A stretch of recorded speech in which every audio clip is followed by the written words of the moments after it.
Alright, let's go on to 4 relatively new movies. The reason I say relatively new is because I actually watched all 4 of these a while back. We're talking like a month or two. So, I'm hoping I can decipher what I've written here, and I'm hoping my memory's there. So if any details are slightly off or anything like that, that's the reason why. Also, on top of the fact that I'd probably rather just forget a lot about some of the movies that are here. But let's give this a try. And let's start with Coming to America. Obviously, that being the number 2, meaning the long-delayed sequel. Um, and there were a couple of things, for the most part, with these long-delayed sequels. You set the bar really low, and you pretty much get it about that low usually. But here, I had more faith than I think some people did. I know a lot of people were really put off by the PG-13, which in any case I would normally think some people put too much stock in the rating and what they can do. But this was one particular case where, like, the original movie, like, the way it used profanity is practically a comedic art form. And some of the more, famous, suggestive scenes, I guess you could say.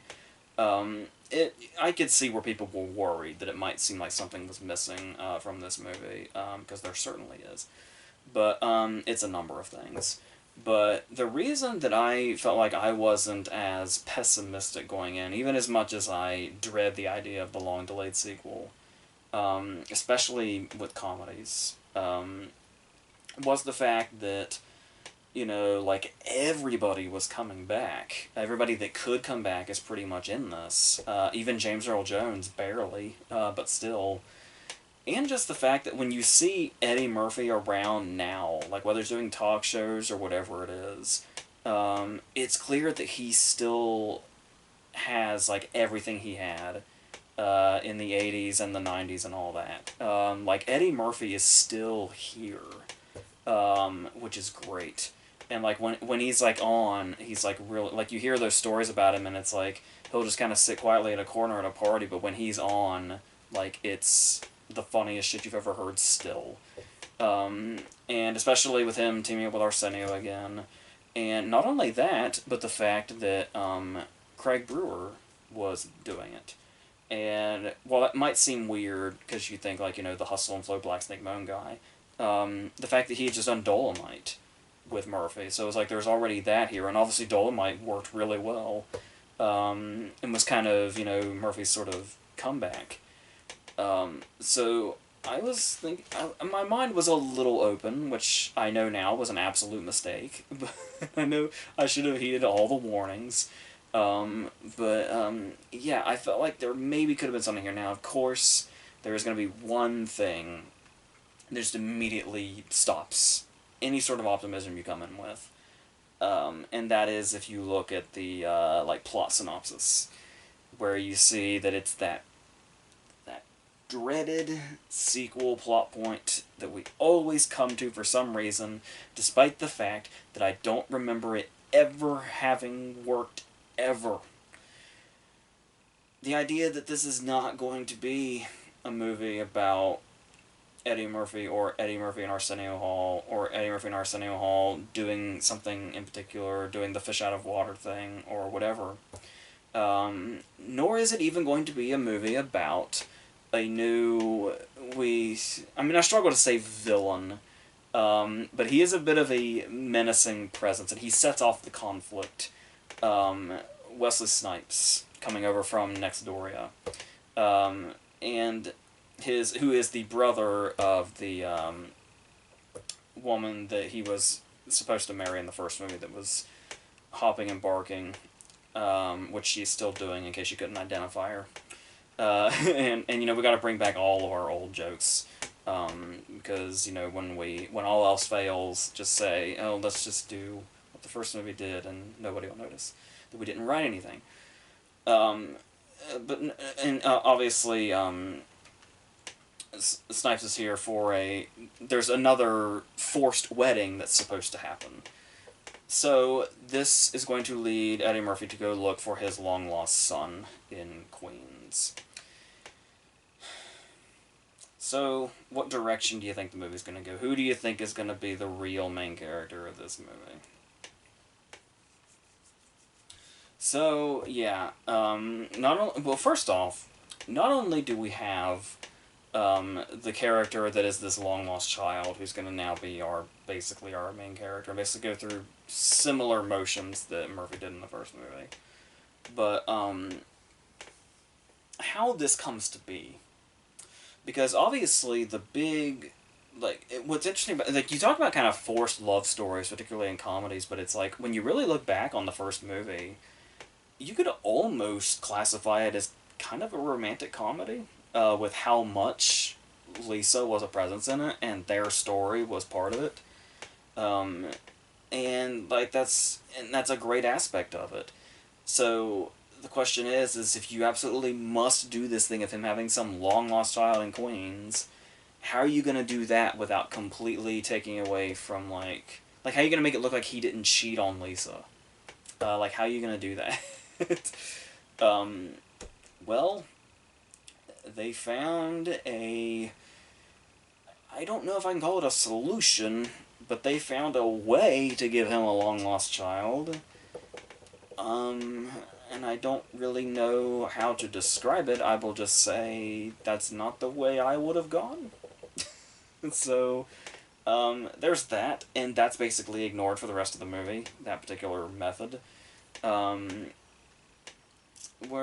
yeah, I'm sure by now you know how we've gotten to that point, or you've heard about, yeah. So, going on from that, because the movie just glosses right over it, yeah, we're stuck with this character now who doesn't have, not even close to the charisma of, I mean, not just Murphy, because hardly anybody could get, close to that kind of charisma, but I mean, you want him to be able to carry the movie at least, right? But, that's not really going to happen either. So we get, like I said, this is this kind of stuff where we just get the same motions of, oh, he's got to try to prove himself, and then he's going to fall in love with somebody that hates him, and they're going to do that whole thing, and that's going to be the main focus, with just on the sidelines, if they run out of ideas, they've already run out of ideas, but it's like, once we are way too bored with this little thing of him and this girl and whatever, or him as a character in general, it's like, alright, we gotta fall back on something, so let's do something from the first movie. Let's do the barbershop scene, or let's do, a callback to the Dukes, or something like that. The callback to the Dukes is fine, because it was quick, and it just kind of laid itself out, and then it was gone. So that's fine, I guess. But there's other stuff, and it's not just stuff from the first movie either. We had one or two musical interludes in the first movie. There might have been more, but they were organic enough that they were just there and they were part of the entertainment, and they're more memorable scenes. This movie bombards you with musical filler. There's so much dancing in this. There's a lot of it. And yeah, every now and then it's ceremonial or whatever. But there's so much filler in this with that. Even the end credit stuff feels like filler. And it's end credit stuff. It's made to not, the whole thing, the John Legend thing, I don't know why that's there. That's the point I'm getting at. But the movie is so desperate as far as those callbacks go. We eventually get to a point where if they do something something here towards the beginning to mention how this kid came to be, before we get to that scene, where it's clearly footage from the first movie, and then they continue with it by adding new scenes. And I'm assuming they use some kind of makeup or something, or, the de-aging or whatever, but what's interesting about this is the fact that Eddie Murphy and Arsenio Hall just don't age. So it's perfectly reasonable that you could have a scene that's set in, 88, that they shot, today, with just them. But I mean, it's not it's making it worse. It's not like adding anything to it for the better. Um, but there's that. But then there's in the middle where we have what's literally like halfway through the movie, we get an entire recap of the first movie. Like in clips and everything, we get a recap show of of the first movie. Um, and it's not some like clever segue. It's nothing. Like I was reminded of when Olaf reenacted Frozen in Frozen 2. But they like tried their they may not have succeeded either, but they tried their best to make it comedic and quick and like just in itself a joke. But this is just straight up showing us clips and just recapping the first movie. Like that's how desperate they got eventually, like halfway through. Um, and that just kind of says everything about it. And then we're adding stuff in here that's not necessary. There's a lot of CGI animals in this. It's like remember when like Babar walks by in the first movie, and it's like a real fucking elephant that walks by. It's all like CG animals in this. It's got fight scenes in it for some reason. Um, there is it's got those old plots where those old story turns where it's like as if the whole kid love story thing isn't boring enough or cliche enough. We actually get the whole thing where he overhears something he's not supposed to hear and storms out, and that's the conflict in like that's like the third act conflict. And it gets really tiresome real fast. Like I was like really trying for a while to be into it. Um, and when you see like, as far as like the world building goes in the opening scenes, when we see like, the first movie was even nominated at the Oscars for its costumes, along with its makeup. But for the costume specifically, and you can see all of that and how grand they make it all over again. And it's easy to get pulled in by it again. But I mean, once they bring the kid into it, and he brings Tracy Morgan in with him, and it's one of those cases where Tracy Morgan can be hilarious, but people have a bad habit of just throwing him into movies, and it seems like they're just telling him to say whatever he wants, no matter how relevant or irrelevant it might be. And it's just in there, and it doesn't belong, and it's really sticking out. So many people make that mistake with Tracy Morgan. I feel like it's kind of a... I get where it could be seen that that's what you should do with him, but I feel like you should give him maybe a little bit of direction. Just a little bit. And it's... but it... Yeah. It just... The more it goes on, and that's the thing, too, is with how well like Wesley Snipes works in this, and how great it is to see Eddie Murphy and Arsenio still here doing their thing. And they kind of slip back into the characters nicely, especially the makeup ones. Arsenio's got a new character in this to work with. Why do you need that subplot? Not even a subplot. Why do you need that plot? It's the main plot. Why do you need a long lost son? You've got Eddie Murphy, Arsenio, and Wesley Snipes doing everything that they do well. And it's like, you could have a whole plot here of just the rivalry with Wesley Snipes. Like, imagine, like, with how great Wesley Snipes is in this, and being basically the best part of it, imagine him not coming in and out, and being barely in it. Imagine him being, like, a main antagonist, and the whole movie is just the three of them just having this ridiculous rivalry of sorts. That would have been amazing. But instead we're saddled with this whole retread of the first one with a much blander character. So that blows. Apparently Ryan Coogler had a story that he ran by Murphy that Murphy turned down. I really wonder what that was. If this is what it was. And I can also get Murphy being pleased with this. And I kind of got a kind of a bad sense of this when they were promoting it, because his daughter's in it. And you can't fault, an actor when they put a movie together and they get their family involved, and it's like, because that's going to be a good thing for them. Like, it's going to be, like, a way they can see their children in this kind of career and what they can do and if they can be funny and stuff like that. And it's just sort of a great sort of family moment for them.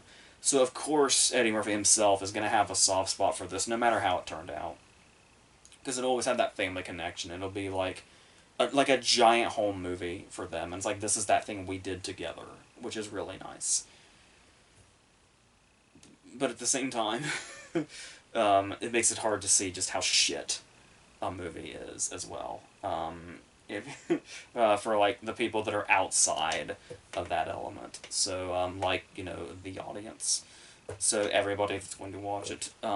So like I said, I feel like it's really nice for Murphy that this got made, and that he seems happy with it.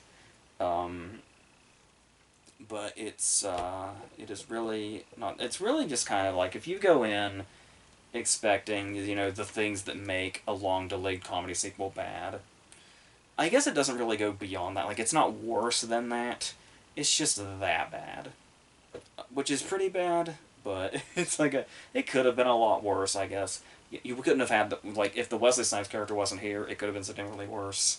If Murphy was in it less, it could have been a lot worse. If Arsenio was in it less, it could have been a lot worse.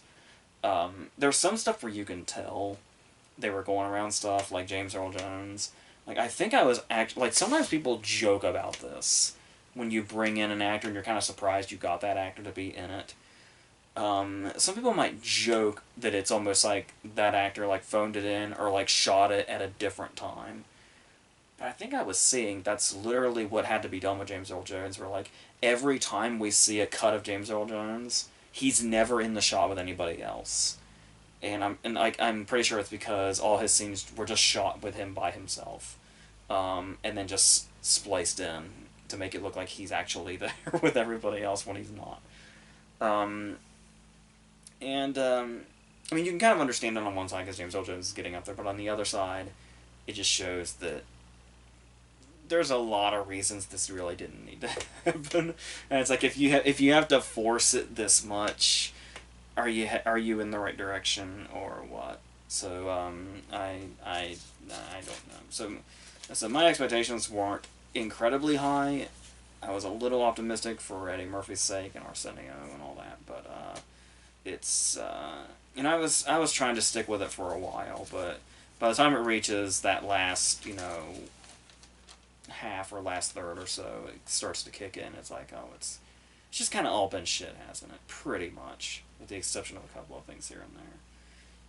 So that's unfortunate.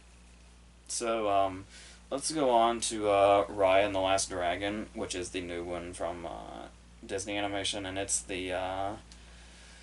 coming from a different place where we've got it's heavily influenced by like the Asian mythology and stuff like that. So you can tell right away, like in the imagery, not just how good the animation is, but how like in this opening we're kind of getting the opening story, the way it does like different animation styles is really interesting. So you can see something like inspired in it really quickly, even if it has like sort of the classic feel of like a classic Disney movie. That's in this particular case, rather than feeling derivative, it does feel like it's a good thing. Like it feels like it's kind of going back to what made those sort of not the classic areas, but like sort of like in the Renaissance period, that sort of magic. Feels like it feels like this could have easily come out in like the tail end of the Renaissance era, despite the animation that doesn't mesh with that, but you get the idea. Like story wise and all that. But also like as far as the animation goes, when you just look at like the surroundings, like it's another one of those animated movies where you can just like look in the background for days and see all the detail. But there's also stuff when you look at like just the settings in general are animated so well they almost look like physical sets that are actually there. Like the animation is really incredible. Um, and then of course we get not only that backstory, but then Raya herself when she's younger and everything that's going on. They set up the world and like the different divisions of people, which is like a really cool setup. Where it almost kind of has. There's a lot of things in this movie that almost have somewhat of a Miyazaki feel, just a little bit in cases. In some cases, comparisons can definitely be made. But just kind of in general, it feels like there's a kind of a light presence of that. But when we get started, there is pretty much my problem with like pretty much all Disney movies, almost at least this new era of them anyway. Where when we meet the heroes, they're children, and they can be like it can get like overly cutesy, like to an almost annoying degree, to where they're trying really hard to be cutesy. Like a lot of the newer era Disney movies have that problem in like their first 20 minutes or so. It seems, at least to me. Um, but they do set up a lot of stuff here that's really interesting. One particular theme that they set up really early and that's a continuous theme throughout the whole movie, is like betrayal, but like not so much betrayal specifically, but specifically, but like the loss of trust. Like as you go on, where like just one case of betrayal can make you lose that entirely, and how damaging that can be to your character if you get stuck on it too much, and how you have to move past it. There's a lot of surprisingly mature things. Like there's a whole sort of mature approach to this movie, which does make it kind of jarring that a lot of the humor is like incredibly lowbrow. Which usually there's that balance of this is for the adults and this is for the kids and all that, but it's like still there is like I don't know if I don't like I would say this other movie I'm getting ready to mention is more on the mature level, but it would be like if you had like Kubo and the Two Strings, and you put like maybe not as low as fart jokes, but close. You see where the big difference is, and it's not necessarily just, oh, here's a perfect balance of, you know, for adults and for kids and all that. It feels a little unbalanced, but for the most part, the story itself and the characters as we go on, because there's a whole bunch of like supporting characters here that come and go. Many of which do stick around. They could basically have like their own side thing. Like you can see like spin-off shorts or something for nearly all the characters in this. Um, but there is the case of the dragon herself, Aquafina. And I wasn't sure how to take this for a while because it is like the look of like the visual appeal of the dragon itself is one of the like I was talking about the visuals of the movie are really what stand out about it the most probably, and this in particular is really just amazing. But they also do this thing where she's human for a lot of like that's one of her things is she can turn human. Just when you kind of get used to like, wow, this is like one of the most visually appealing characters Disney's had in a while. Um, and on top of that, it's also jarring that not only because it's Aquafina, but the way she voices her is like jarringly modern. And I know sometimes they throw that stuff in intentionally, like the Twitter joke in Moana and shit like that. But I felt like just kind of the vibe in general of the dragon felt sort of out of place modern at times, at least as far as the voice work went. Um, but yeah, but as it like comes and goes, like when she turns, she's it's not human for like the whole time.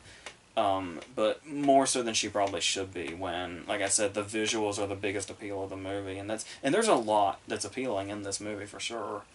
Um, but it's like it was kind of like taken away from itself sometimes, and like it was kind of holding back when it could have been just really showing off in a way. But we do have some details here and there that really stand out, like the multi-purpose sword and stuff like that, or like I said, just kind of unique characters like the con artist baby. Like I was talking about, like visually, it kind of feels like it could be on the tail end of the Renaissance era. The con artist baby seems like seems like a character that also could have been in like the Renaissance era or something.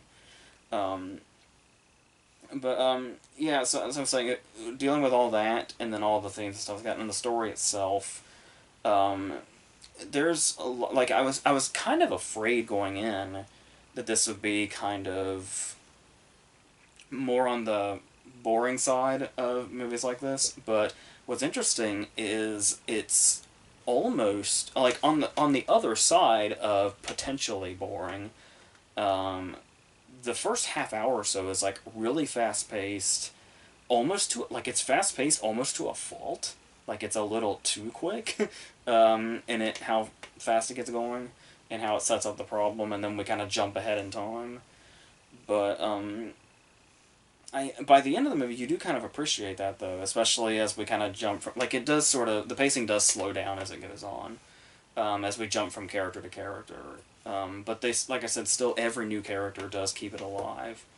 And the character of Raya herself is a strong lead character, as well as her rapport with the dragon. Even if I'm not entirely in love with what Aquafina is doing, still it's fine. Like I said, it has that maturity that I was kind of.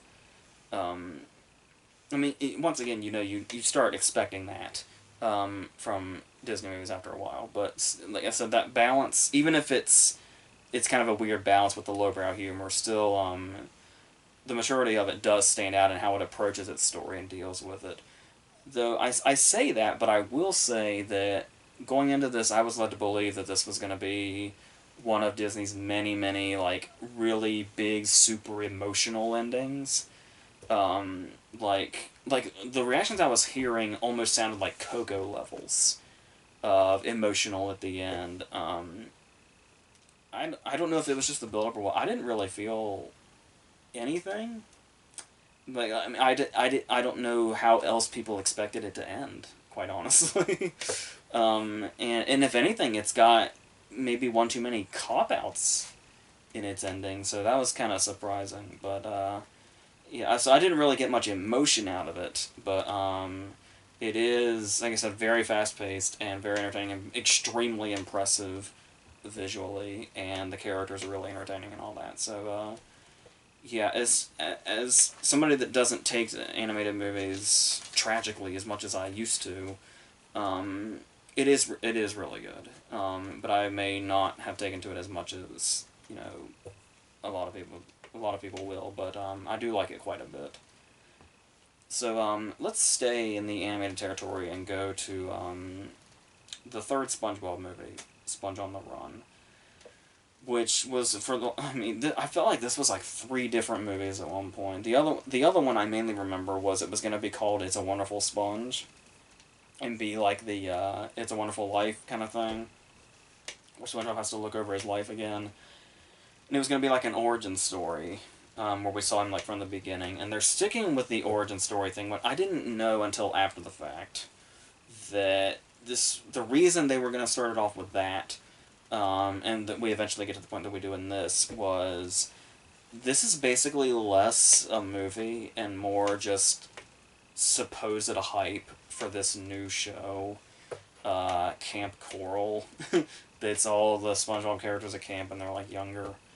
And that's kind of really like it really just kind of cheapens the whole movie's existence when you realize that's basically all it was basically just a commercial for them doing a new show.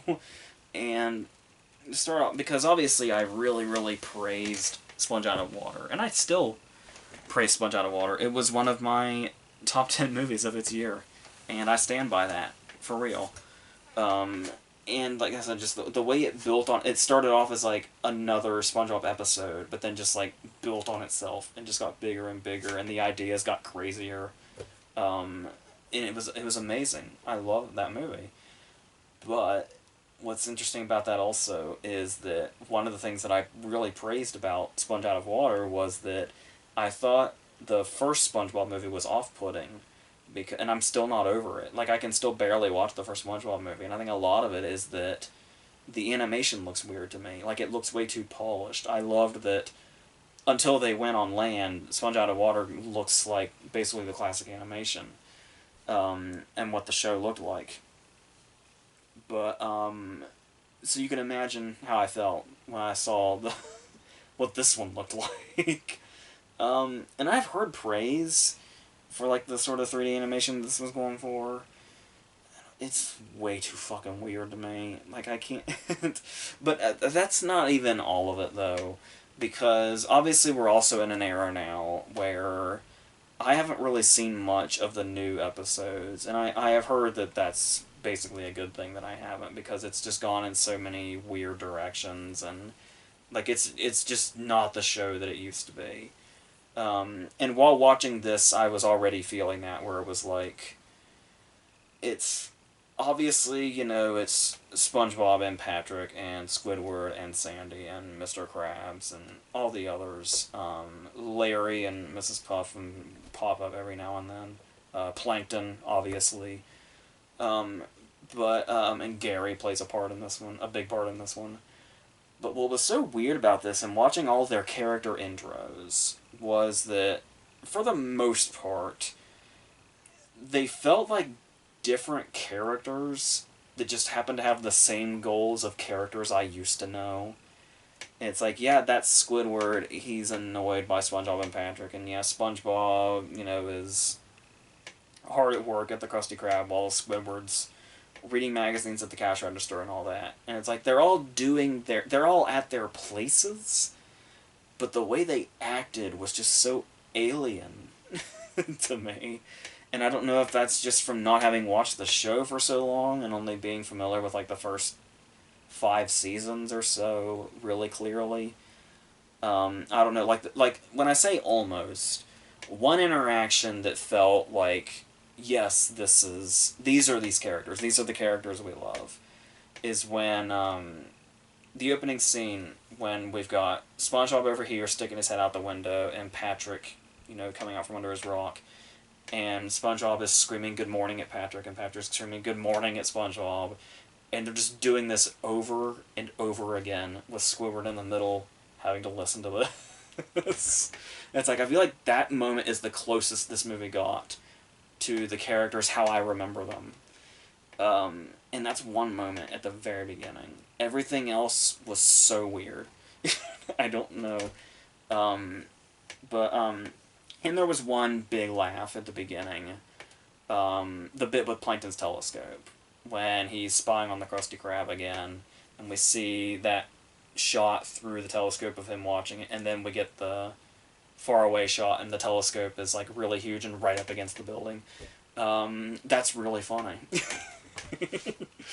And then, like I said, it just gets weird and foreign to me, and I wasn't really.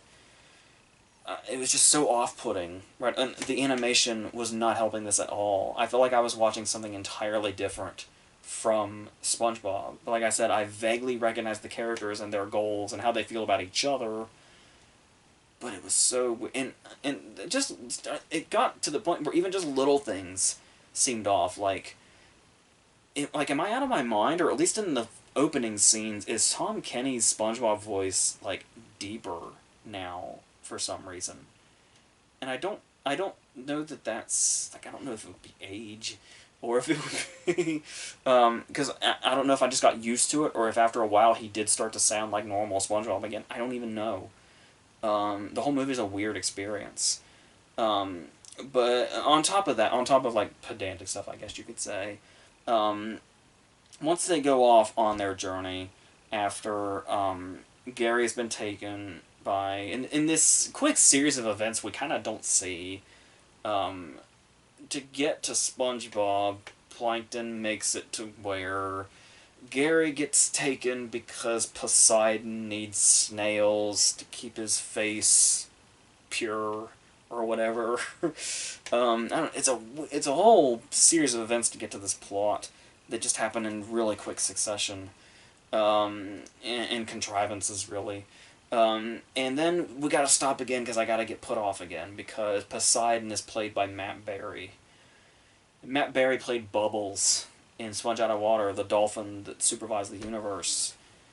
And he's using the same voice for both of them. You're just like I said, I know these things don't seem like that important, but there were just so many things here that were like alienating. I had no idea how to take this, or how to react to it. But then, long story short, they're on their journey to find Gary. And they end up at this bar that has, like, zombie pirates. And there's live action here. And then we get cameos, like Danny Trejo and Snoop Dogg. And there's dancing and shit. So it was like, you see the gratuitous dancing, and you see Danny Trejo, and you see Snoop Dogg, and it's like, alright, hold on. I feel like there's a lot of pandering going on here. But to who? And obviously, you know, nothing against Keanu Reeves, but right now he's just kind of the face of pandering. Like, maybe, like, the only other face that's more pandering than Keanu Reeves right now is fucking Ryan Reynolds. And you know that's the only reason Keanu's in this, is for people to say, hey, that's Keanu, the internet's in love with him right now. And he's John Wick, but now he's in SpongeBob, isn't that weird, or whatever the fuck.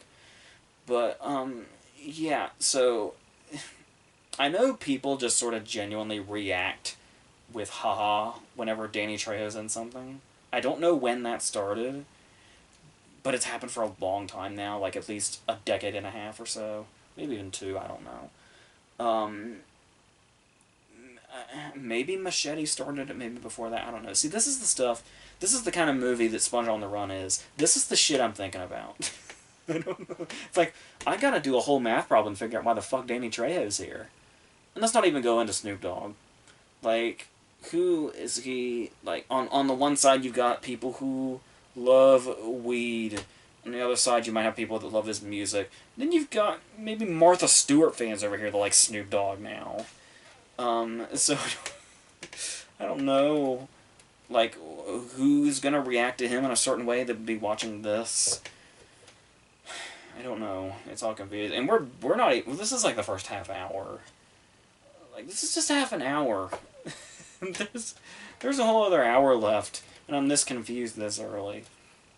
It does kind of pick up when they get to Atlantic City, and they find, you know, like, there's an energy there, and there's a funny montage. And once it got there, I was kind of more okay with it, but then we start getting more into the Camp Coral stuff, which just keeps raising more questions, like, so the reason that Squidward and not really a rivalry, but the reason Squidward hates SpongeBob is this whole talent show thing where SpongeBob upstaged him and he was going to quit clarinet or whatever. And it's a whole thing of like, oh, this is the origin, this is this whole thing. And I'm just stuck here going, so Squidward and SpongeBob are the same age? No, what? I don't know, and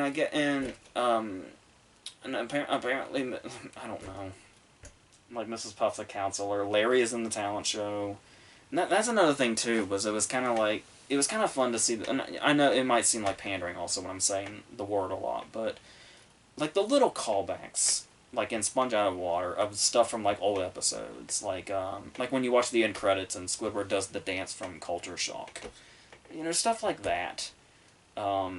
I don't think there's really any of that here, at least nothing that I caught, unless it's references to newer episodes, I don't know. But like I said, there was nothing kind of feeling like it was connecting to anything that at least I can equate to the SpongeBob that I know, and have referenced so many times. I don't know. I still know episodes by heart that I probably haven't seen in like 15 years. And I just felt so lost through most of this. I don't know what has happened or where it's going. I do know that I guess the show has gotten a lot into gross out humor more lately, and just getting like really twisted for no reason. Like I keep hearing about one episode where I can't remember if it was Squidward or Plankton, but like the whole episode was about driving one of them to like near suicide or something. The show's just getting really fucking weird, and thankfully there's not really anything like that in here, but there's a lot of questions that I have, and I don't know what's going on here. So that's really, I wish I could talk more about the movie, but this is really just about my confusion. I don't know. At the very least, there's a very simple yet very nice dedication to Steven Hillenburg at the end, where they show like the original, you know, SpongeBob drawing and all that, and it's just really, and it's like there's kind of a bit of a moment of silence after all the chaos that was in the movie, and it was nice, so it has that. But I would just I don't know, I just felt so, I've never felt more distanced from SpongeBob in my life than watching this. But by the way, Aquafina's in this too. She's a robot that has like 3 lines that like Sandy built. That's basically just this plot moving robot where like every time they get stuck somewhere, this robot just drives up and takes them to the next place and says the one line that she has and then drives off until that needs to happen again. So, yeah, like I said, it picks up when they get to Atlantic City, but it's all... I just don't know anymore. But, yeah. So, let's go on to what's going to be our last one for this video, which is Tom and Jerry. You want to talk about those movies that people were just dying for, or at least studio heads thought people were dying for. Yeah, here we are.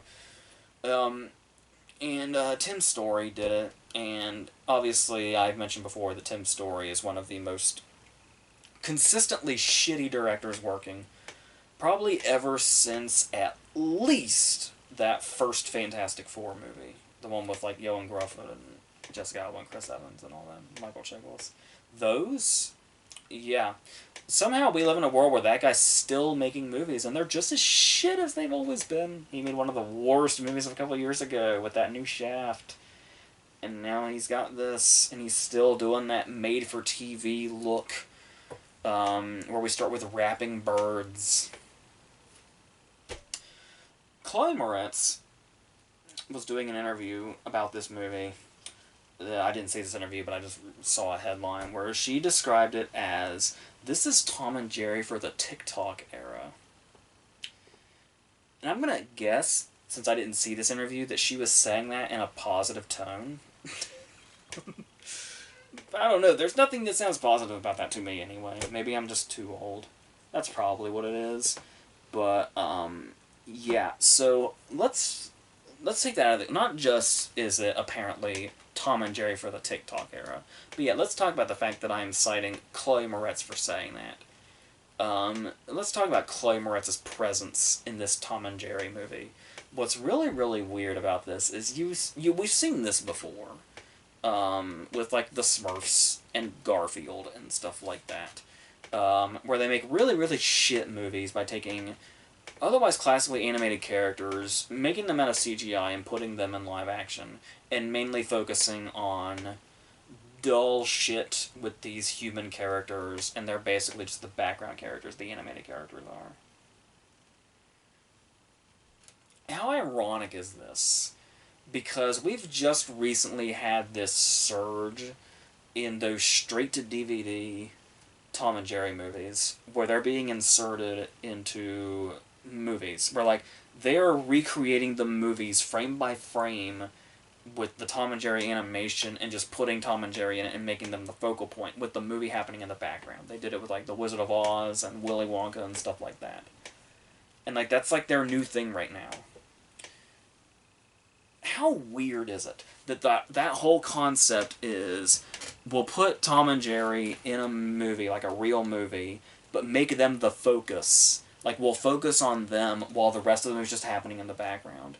Now, how weird is it that they make a movie called just Tom and Jerry, and now the opposite has happened?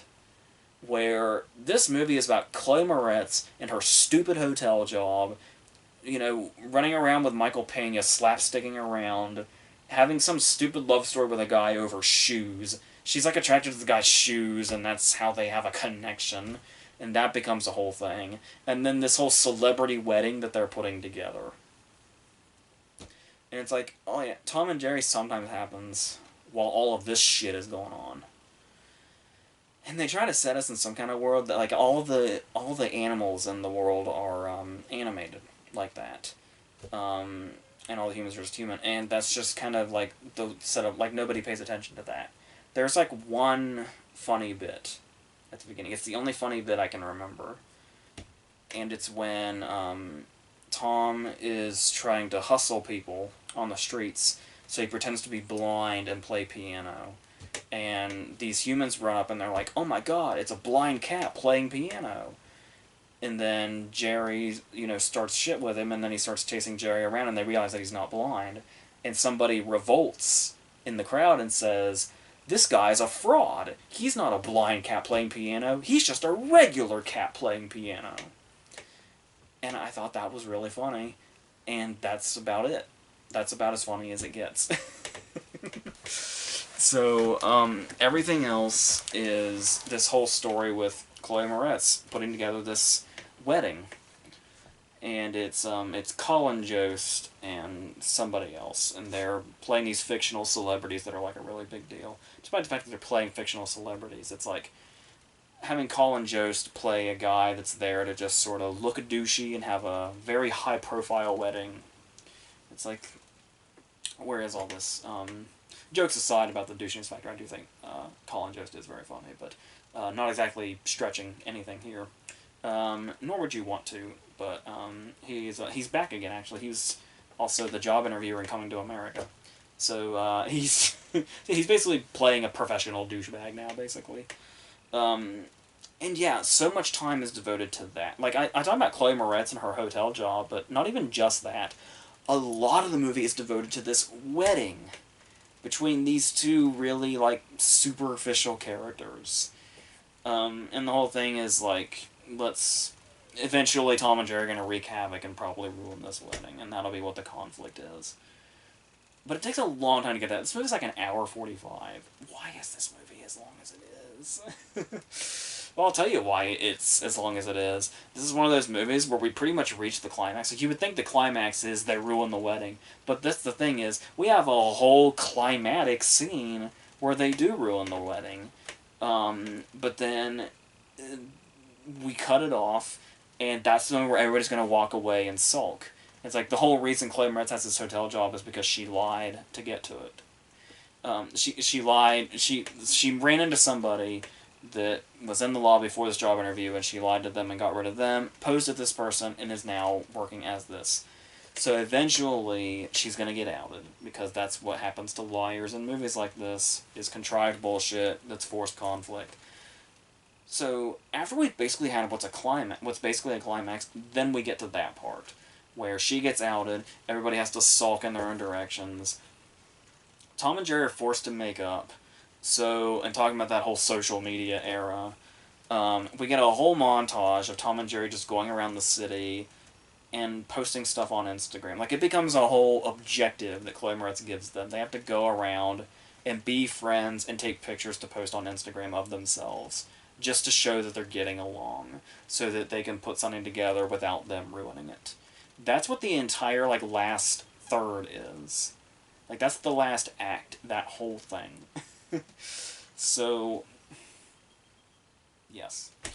Alright, so, and a lot of it's just sort of weird. Like, you would think the combining of the live action and the animation would be like, well, they've been doing that for a while now. If anybody saw Anchors Aweigh with Gene Kelly, at least as early as that. That's 1945. It may go even before that. Yet, in 2021, there are scenes... Sometimes there's scenes that Tom and Jerry aren't even in, and it looks like Chloe Moretz is just standing in front of a green screen. For no reason. Like, they're not even here. She's standing in, like, one of the hallways of the hotel. And I could swear she's in front of a green screen for no reason. So it's like, if there's one thing that feels artificial about this movie, everything does. Fucking everything does. So, there's even stuff, like, there's stuff here, like I said, I watched these, like, a month or two ago, so some of these notes don't even make sense to me anymore. I do remember there's an animated fish in, like, the boss's office at the hotel, but the note that I wrote here was, fish, thought bubble, shit emoji. I think I remember that happening.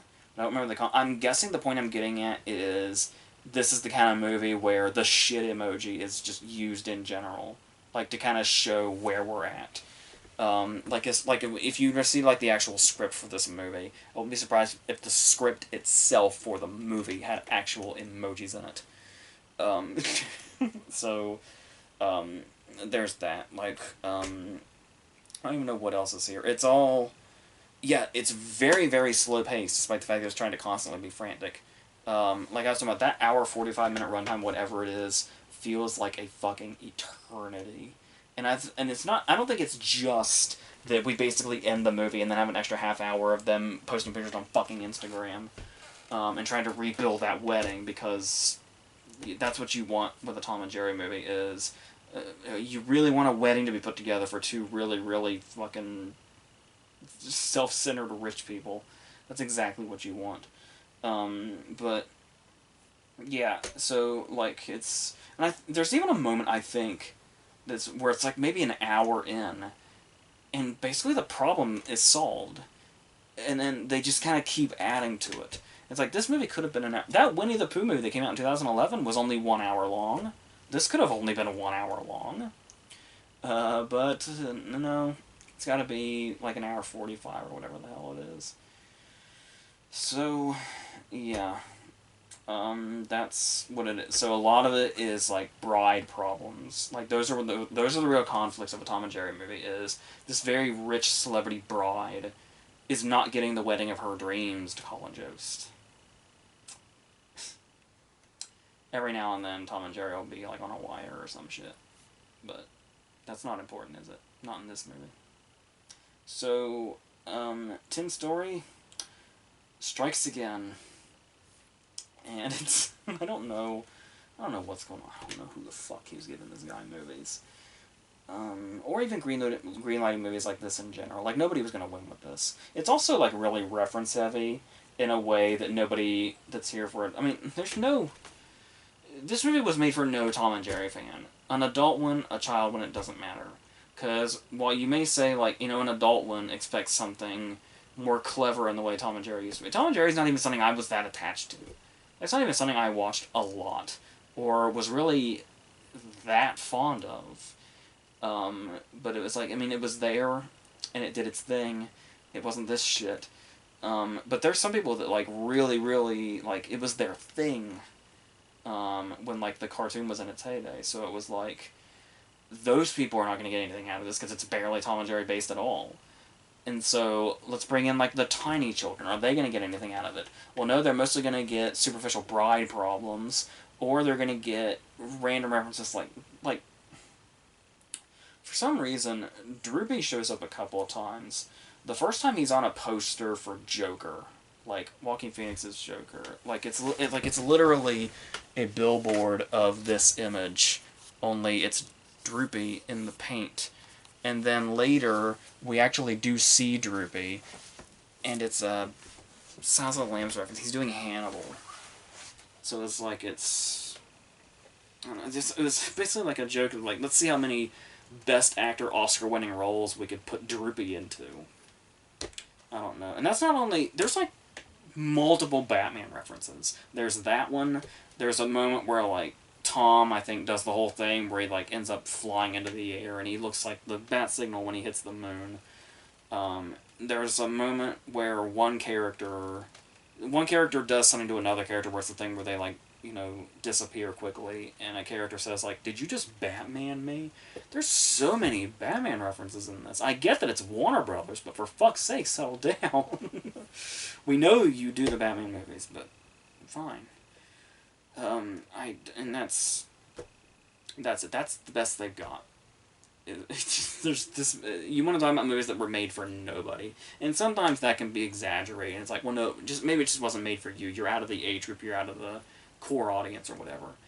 But no, I can't think of a soul this movie would have been made for. So, I don't know. I don't know why anybody's going to care about this bride's issues. Because that's the main conflict. Is this very super rich bride is unhappy. Tom and Jerry movie, I guess. I don't know. It's embarrassing. It's really, really fucking embarrassing. Michael Pena is better than this, too. He really needs to stop embarrassing himself and shit like this. He's embarrassed himself a lot lately. He needs to find his way back, because we know he's capable of a lot more than this. He was in that fucking Dora movie. He was in fucking A Wrinkle in Time. This. What are you fucking doing, dude? Like, you're the face of a Best Picture winner. You are the poster of a Best Picture winner. What are you doing here? Everybody loves what you do in Ant-Man. Everybody thinks your character in Ant-Man should have like a fucking spin-off. What are you doing here? What is this? Why? Michael Pena can't hear me. Why am I still talking? I'm gonna end this. I'm just gonna end this shit. I don't know what to do. So, Raya and the Last Dragon is a breath of fresh air in this video. It's nice. It's looking more and more like a masterpiece as we go on. So, that's where this has left me. So, we're just going to keep going. We're going to keep doing some more stuff that I'm catching up on. And see where we end up. So, until the next thing, I think that's it.